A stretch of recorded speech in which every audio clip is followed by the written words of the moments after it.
Alright guys, I was having this problem where my lights go up but then they wouldn't go down. So right now I was messing around and somehow I got it to go back down again. But there's kind of like a delay when it goes up, especially on the passenger side one. You can kind of see that it comes out a little bit later than the other one. But I was reading online, it took me a while to find it, but on one of the forums on NICO, I found out that the problem that causes that your lights get stuck either up or down, that they won't go up, it's not the relays, but it depends. It depends on the situation. It could be your relays, it could be some wiring, ground, stuff like that. But one of the main ways to find out what's the how to find out this way will fix it is pretty much this gets with time, the way it's built inside, it has like copper pins or tabs inside, and those go bad. They get covered and I guess they get burned because they constantly, every time you turn them on, it sends an electrical shock, and that thing after a while, I guess it powers up and it dirties the contacts, making it bad and doesn't make full contact. So when I was removing this, because you gotta remove the actual shell to be able to get to this, because it's 1 and 2, you gotta remove these. I actually bumped into this, I pushed it in, and that's what I noticed, that the lights came on their own. So earlier it wasn't working, even with the switch. I thought maybe the switch was messed up, but I just missed it. Okay. But it seems like there's still kind of a little problem. But sometimes only one goes on, and then the other, there you go, see. So what's going on is this is making false contact, so it's not making proper contact. So there's two ways to fix this: either replace this with a new one or clean it. So I can actually feel right now there's like some oil stuff. I guess is electrical grease. I've noticed that if that's when I clean this, if it is because of that electrical grease, with the heat right now in California has been really whack, so it's been really hot, and the car also has been sitting for about 3 years. The first time I experienced something like this was with my actual retractable seat belts, and I fixed that, and these, to this day, it's been working perfectly fine. I have a video on it if you guys want to check it out. Basically, the electrical grease that they put inside this for the gears to not get damaged or rusted or get dried out. With the heat, it actually will melt down and cover up the switch that tells this, like, hey, I've touched. Now when you open the door, I open, it comes back, retracts over here. When you close it, it'll come back. But the problem is that the grease will keep the button stuck, because it will go inside the actual button and it'll keep it stuck when it dried up. So this will be touching, but since the button is stuck, it won't go up. So if you look at my video, that'll explain how to fix that. So that's right now what I want to get correctly fixed is this, so my lights work properly. So I'm gonna be taking this apart and cleaning it out, and then putting it back in and see if that keeps me from having any more problems. All right, so I'll start that now. Okay, so you're gonna need a Phillips screwdriver. Get a fine point, I guess would be. So get something that will actually fit in the actual screw, pretty much. So I already took the top one off, and see if I can aim at this. There we go. So this would be 2 screws. Okay, so don't lose them. Also, make sure you actually make good contact. You don't want to strip these, because I don't know how difficult these might be to find.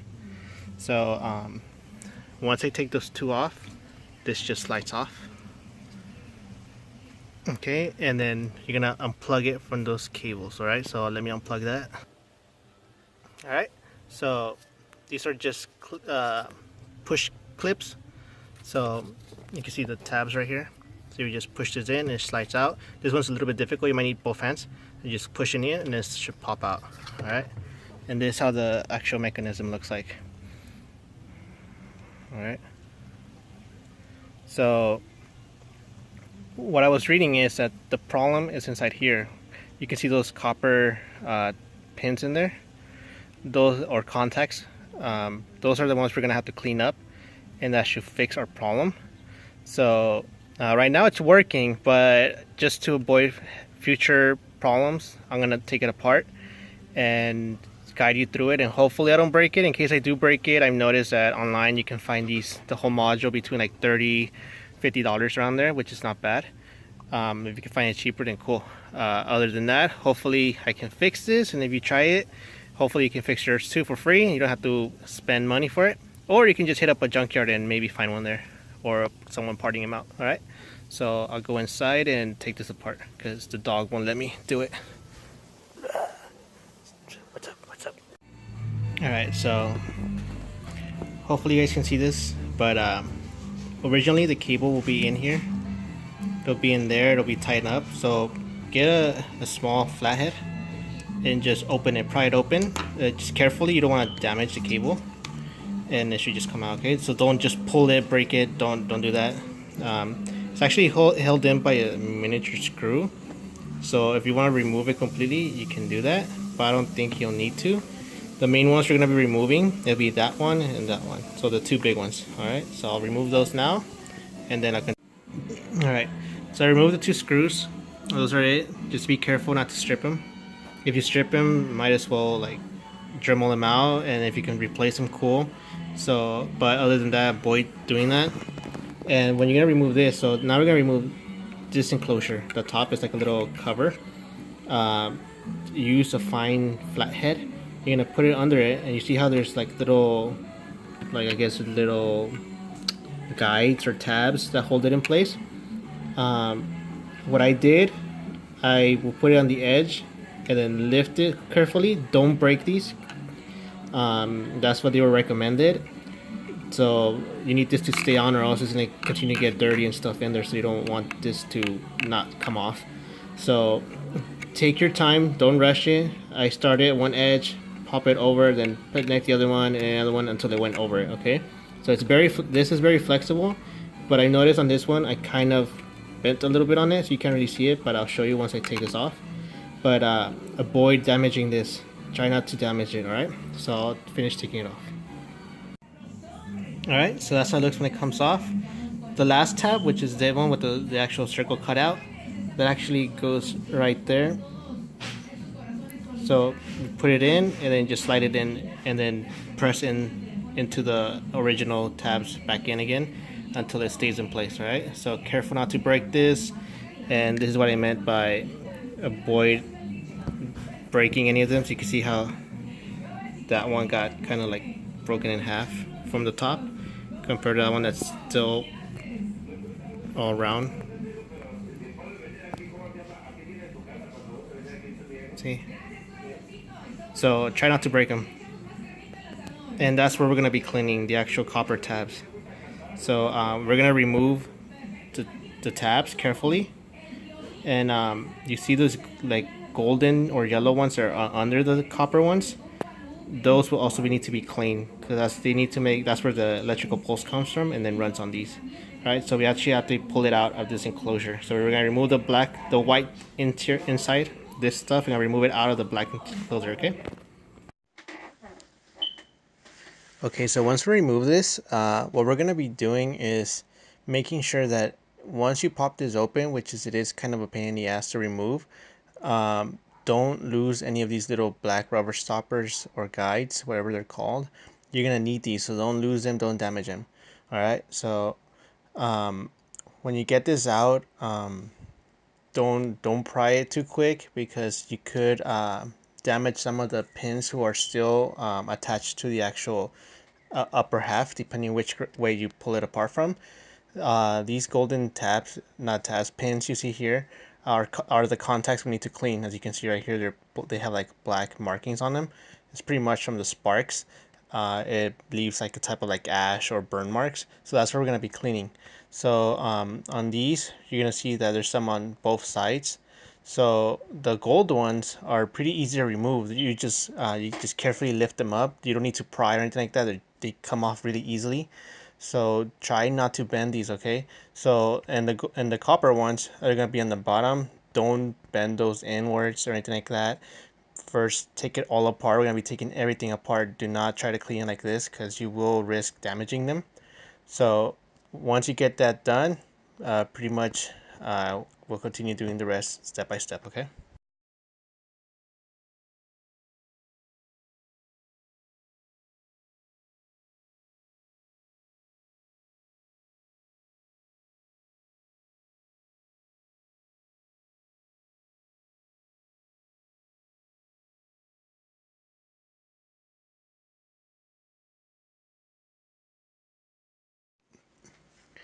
All right, so once separated, this is how it should be. Uh, all you're gonna do is flip them around and look for the contacts, and those are the places we're gonna be cleaning. This will make it easier as well. Just separate them and then one by one go start cleaning them. So please, again, avoid damaging any of these. Don't bend them at all. Uh, and once you have all cleaned, you should be good. So we're gonna start doing that in the next part. I'll show you how that works, okay?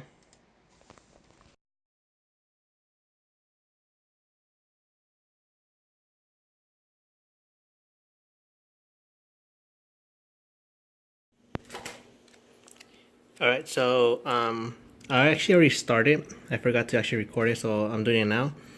Um, you're gonna need to buy this as well.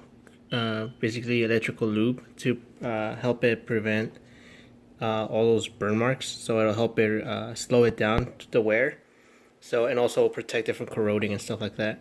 So I got this at AutoZone. They were like it was like $2, $3, and then I went and also got this, which is a wire brush. I'm assuming there should be smaller ones. I don't really like how this one is super long, too much play, but it's doing the job. It's actually cleaning it, as you can see. You can see some are still a bit black from the burns, but it's cleaning up. Some of them are already clean, other ones need to finish. So we're going to clean them all up and then put a little bit of the electrical lube to help it prevent rusting and stuff. And then we'll be doing that same to the other pieces, and I'll be showing that as well, okay? Also, these don't require any pressure, so don't apply pressure to it. Try to keep it up in the air and just let the wires touch the contacts because you don't want to bend these, okay? All right, so once you clean them, they should look like this. They'll be all nice and clean. There are some spots, as you can see right here, where like on the edges I couldn't really get into it, but the main contact point is going to be in the center. So as long as those parts are clean, everything should be good.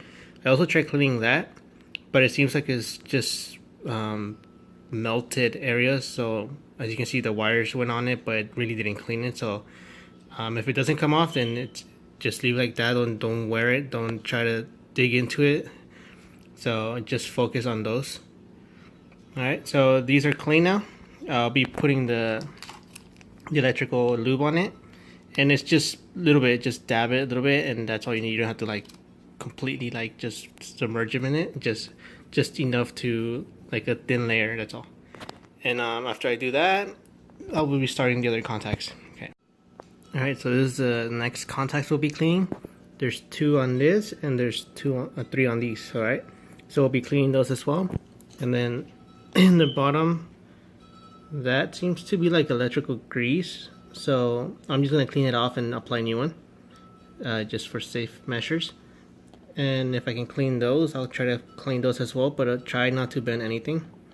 These are like rubber guides, so I will say remove these 2 so you don't rip them or damage them with the wires. And now we just clean them. So just want to show you, you don't really need to put too much. So what I did, I just put like a dab of it, and then I'm just gonna spread that just one dab right there. I'm just gonna spread it through all of them. I already did it on these. As you can see, I don't know if you can really see that. but I already put it on those. I think I put too much on those, so I'll remove some more. But oops.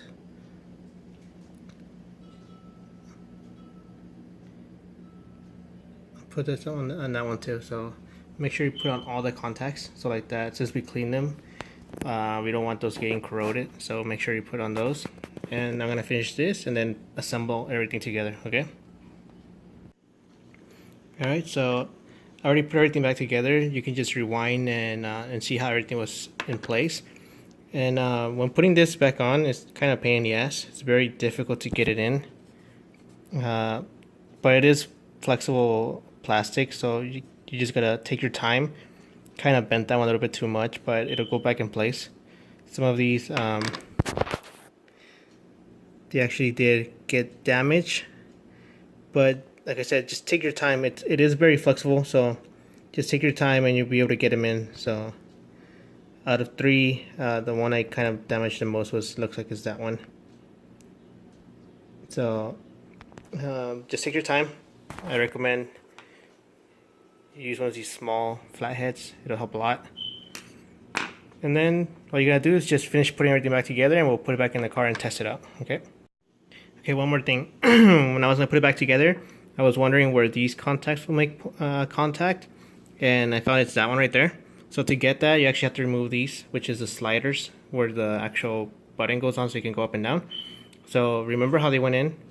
So this is gonna go like that, and then that one's gonna go on top of this one. Okay. So as you can see here, there's a little bit of grease still on it.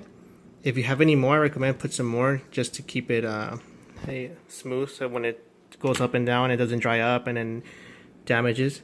So I cleaned that up. After removing that, I was able to get the actual wire brush in there and clean it. So I'll put some electrical contact lube on it to prevent it from corroding as well. All right. And after that, just put it all back together. All right. So how I was saying, the big one is gonna go first. So that's how it should look like. And then we're gonna put the small one in there. So let's see, these should get that one over there because it's the farthest one I can see. So want to keep it if you can. There we go. Okay, it came off, but try to keep it on top. There you go. See, it locked. That should be good. So this will only move when this is moved. Okay. So now I just put everything back together. So this is what I want to show you. Okay. So basically, it has to move. You saw that? And moved. So if you put this together and you don't see that moving, then you did it wrong. Okay, so there it came back to place. So that's a little small one that I told you. It has to make sure it's locked onto the actual little white tab that's in there, or else it'll just be free there and it won't move. And every time you want to turn your high beam, it won't move it, so your high beam will not be engaging. You see little black dots? That's the black stoppers or black guides, the little plastic ones that I showed you earlier. Those help the contacts move up or down when moving, and that makes contact with the copper ones, and that's when it sparks and it gives it the signal to light up and stuff. All right guys, so I put it back into place again. As you can see, it's all back in place. Everything works. So now at the moment of truth, we're gonna turn it and see if it activates the lights. Let's see if actually can see. There we go.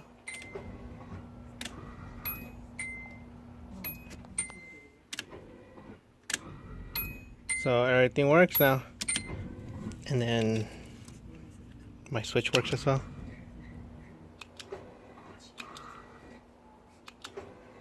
Cool. And then also I did the sleepy eye mod a couple years ago. See if I can remember which one was it. So turn that one on. If I did it right, it shouldn't open. Alright, cool. So the lights are on. And then my other switch should control it.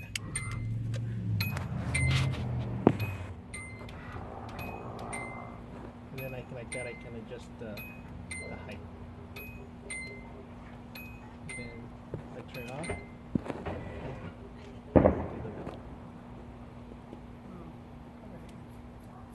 Cool. So there you go, guys. If you have any questions, let me know. I'll try to help you as much as I can. Other than that, like, subscribe if you like, so like that I can keep making more videos. And cool.